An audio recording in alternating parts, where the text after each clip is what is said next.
Hey, this is BT with the BT GP report for Catalunya in association with Sport Bikes Inc., the magazine I write for. It's online. You get a chance, go read it. I have an article about MotoGP. It's like this, but it's on paper, so it's a little longer. Here I try to keep it within 10 minutes because that's probably all you guys can stand to me. Anyway, as you can tell, my voice is hoarse. That race, man, this weekend race was just weird. Was it not weird? What a weird weekend. It really was. First of all, it was kind of hard for me to get into this weekend. I don't know why, but it was just hard. I thought 2 weeks in a row could be great, but for some reason, I don't know why. Maybe I traveled. I don't know what it was, but it was just kind of hard for me to get into that to the weekend. And talk about hot. It was so hot. That's why I'm doing this GP report without a shirt on. That's how hot it was in Barcelona. That's why I'm got to show you how hot it was. And it was a weird weekend. The weekend was so weird that they had the layout changed. You know how we made fun of Jack Miller because he kept doing he kept going the wrong way basically doing the last year's layout, Jack. And then all of a sudden they changed the layout, and the next day guys were like, hey, didn't we go through that way? Wouldn't it be great if they didn't tell the GP riders they were just driving when they were riding going, this is weird. That's how weird the weekend was. They changed the layout of the track overnight.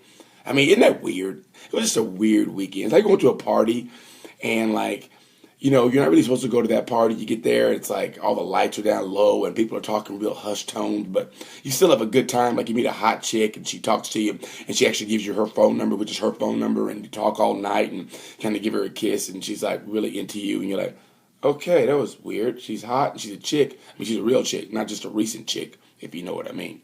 I mean, that's how this weekend was. It was really weird. Anyway, let's get right to it.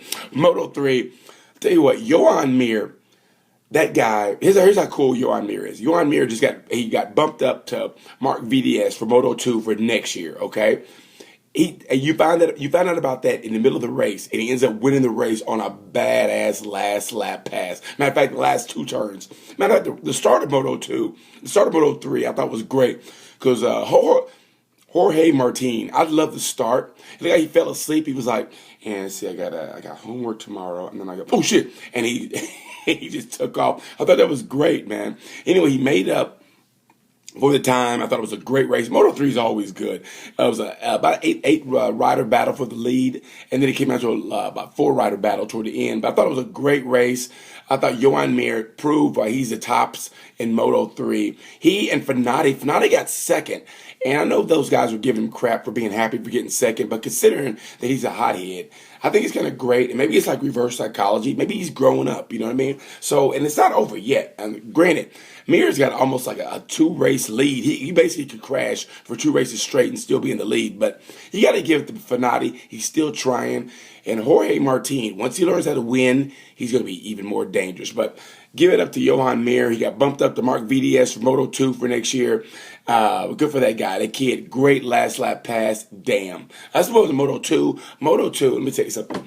Considering my birthday was this week, and I had a great birthday week, but I remember one birthday, I was 5 years old, and this girl was on my big wheel. I got a big wheel for a birthday present, and I pushed her off, and my mom gave me the beating of my life at my birthday party. It was my own birthday party, and that's to me what Alex Marquez did to the field. He beat the shit out of that field. I mean, from the start to the finish, it was never any doubt. What Alex Marquez did, that was an ass whooping of my 5th birthday party proportions. And it's weird because Alex Marquez, it was confirmed that he's gotten offers to go to MotoGP next year, which is weird because I like Alex Marquez, but I think another year of seasoning, kind of like, remember that dude with the video with one more year, Alex Marquez, I think, will do well for him in Moto 2. But he's got offers to go to MotoGP, which is weird. So, cheers to Alex Marquez in Moto 2. I thought he did a good job. And also, guess who got out of that witness relocation program in Moto 2? Believe it or not, Jorge Navarro. Yeah, exactly. When's the last time I said Jorge Navarro? I forgot he was even racing. Good for that kid, man. He did a great job. I think he got 8th or 9th. Great job for him. Jorge Navarro, Bagnaia, they didn't have a good race. He got some points, but didn't have a good race. But overall, I thought Alex Marquez did a fine job of kicking ass. And Franco Morbidelli, even though he didn't win, he had a bad race. He kept dropping like a rock. He got the points, and he didn't do anything stupid. He almost crashed, though. Did you see it? When he held onto the bike, and then Oliveira hit him and looked at him like, "Hey man, you okay?" And he kept on going. And Morbidelli like, "Yeah, I'm cool." I thought that was great. Morbidelli's smart. Rode a really smart race, got the points. I thought it was good. So anyway, let's move on to MotoGP. Like I said, the weekend was just weird. The track was slick and greasy. They couldn't decide what tire compound to wear. Matter of fact, remember they went with the hard. They go with the hard. Nobody went with the soft or the medium. Personally, I think Michelin should have went with the new compound called the Waffle House Waitress Rubber Shoe Sole Compound. If a Waffle House waitress can deliver a smothered and covered and not spill your food, they should go with that compound. They should go to a Waffle House, get a waitress's shoe, and get that compound and make it into a tire, and they should have raced it that week. Hey, they had nothing else to lose. I mean, basically, those guys, it was like basically they were ice skate. They were ice, basically. Nothing said it best than Maverick Vinales' face. Man, was he not pissy? He looked like, man, fuck it. Remember he did? When Vinales, for a guy who was having a frustrating week, he still was in the top 5. And granted, he could pull off a lap or two, but consistently, and he was pissy. Remember his crew chief was talking to him, and you could just see in his face, he was like that kid in high school where the coach tried to talk to him, and he's like, "Man, whatever, coach." Remember, he just walked away, and he went like this, and just, it was, that's the thing about Maverick Vinales. Vinales is great, but man, he does not hide his feelings, which I love. He puts his temperature, he puts his on his sleeve, basically, his emotions on his sleeve, and I thought what he did was great. I was like, ooh, Maverick is pissy. Rossi was pissy too, but Rossi just didn't show it. Plus, he was, I guess, it was a little still injured from a couple weeks ago from Mugello, or last week from Mugello for the motocross crash. But it was a bad week for Yamaha. Basically, walked away with their tail tucked between their legs. Man, it looked bad for Yamaha. I bet they were like, we should have tested. We should have tested. Remember that scene in Ocean's 11 when Brad Pitt's like this, and George Clooney goes, "You think we need another guy?" And Brad Pitt just goes, "You think we need another guy?" He goes, "We need another guy." Okay, I'll get another guy.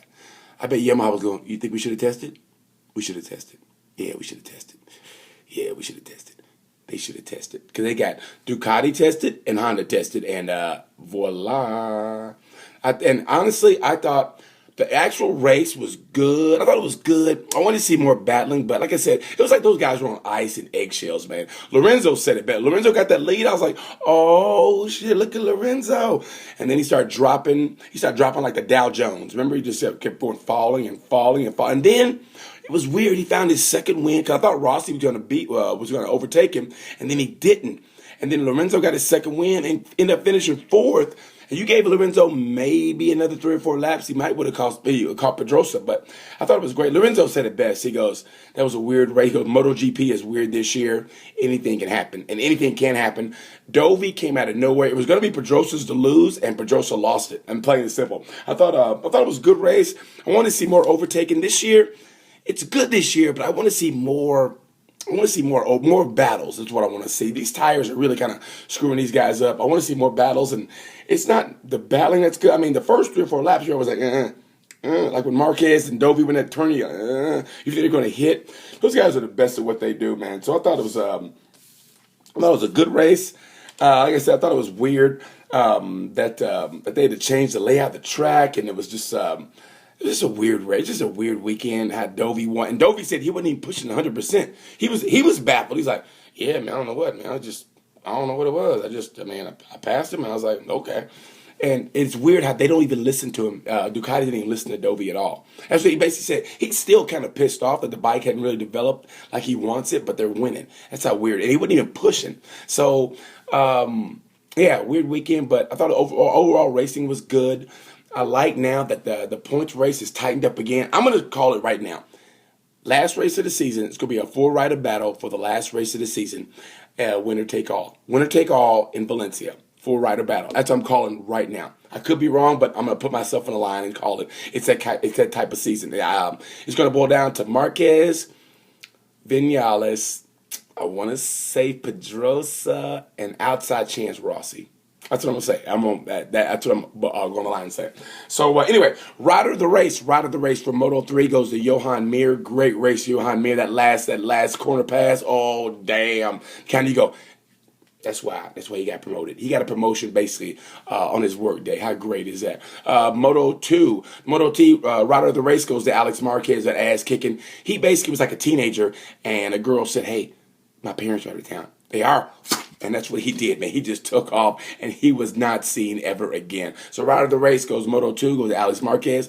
Moto GP, rider of the race goes to Mark Marquez. Even though Dovey won, Mark Marquez crashed 5 times. He even crashed on pit lane when he fell over the roller starter. Remember, he fell, and then and then he looked at the pit crew like, huh. I mean, like it was a comedy, man. He went, huh, like it was their fault. But inside his helmet, I know he was laughing. I thought it was great. It was like a Buster Keaton movie. It got so bad it was like a Buster Keaton movie. Marquez kept crashing, and at one time he literally fell off the bike, and he was like, man, just fuck it. And I thought it was great. So anyway, MotoGP was good this week. I'm still looking for that battle. I still want some battles all the way. Congrats to Dovey, and the rumor is Aprilia wants Iannone, which I think they want Sam Lowe's gone, which is crap, man, because Sam Lowe's is getting a raw deal. They're all going to get a raw deal because the bike is breaking down like a 72 Vega, and it's not their fault. And then they're going to drop Sam Lowe's. It's not right. But anyway, that's pretty much it for MotoGP. You can tell my voice is gone, man. I love GP. I might complain about I don't get any sleep, but hey, it's the love that we have for the sport. Anyway, I got to go get dressed, get ready for my show. Hope you guys enjoy it. Until then, I will talk to you during Aston Week a couple weeks from now. So anyway, until then, you know the word. Peace.